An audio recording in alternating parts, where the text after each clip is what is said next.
Hey guys, welcome back to my 100 subscribers special for Super Doomspire. I know, I'm sorry, I'm really late. I'm like 200 subscribers late, but I made this one really good video for Roblox Islands, but it actually went up going viral, for me at least, and I got 200 subscribers in one day somehow. Anyways, so in this video I will be sharing with you 5 tips and tricks and a few ways or methods to execute them. I really hope you enjoyed this video as I worked really hard to find these new innovative tips.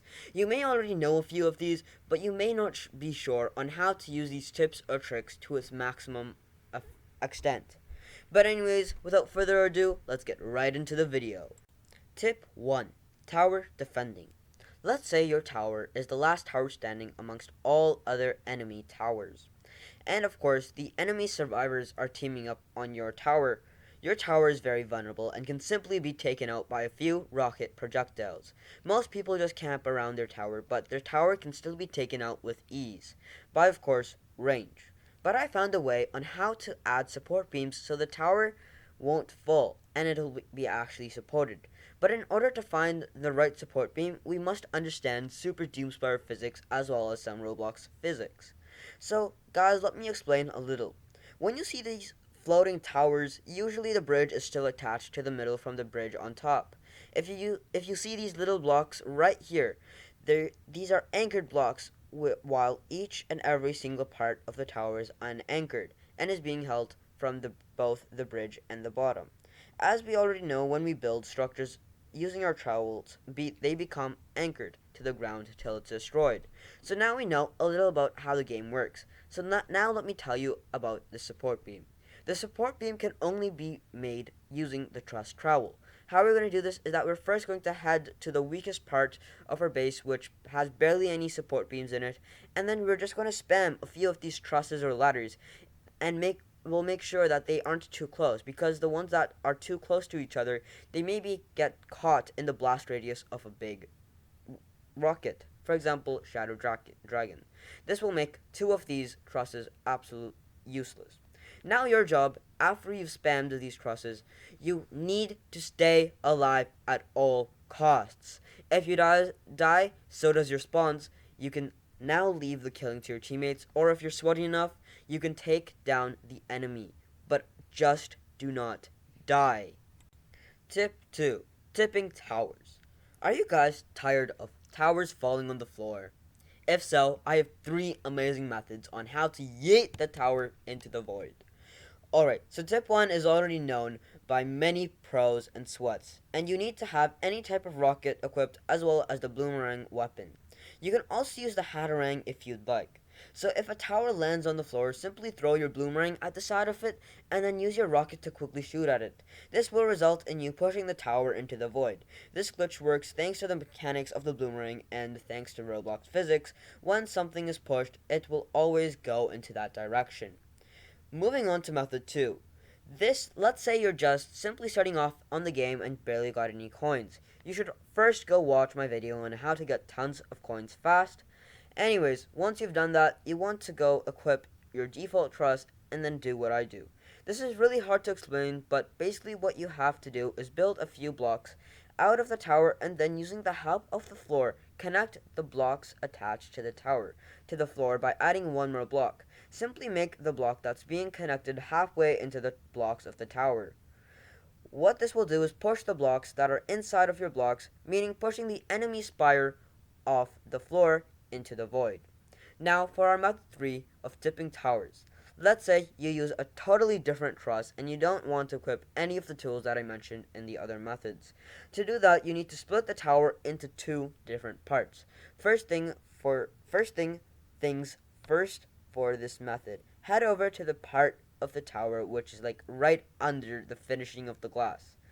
Then you want to destroy that one floor. What this will make is that the weight of the uneven tower or 2 parts, this will automatically push or tip the tower off the floor into the void.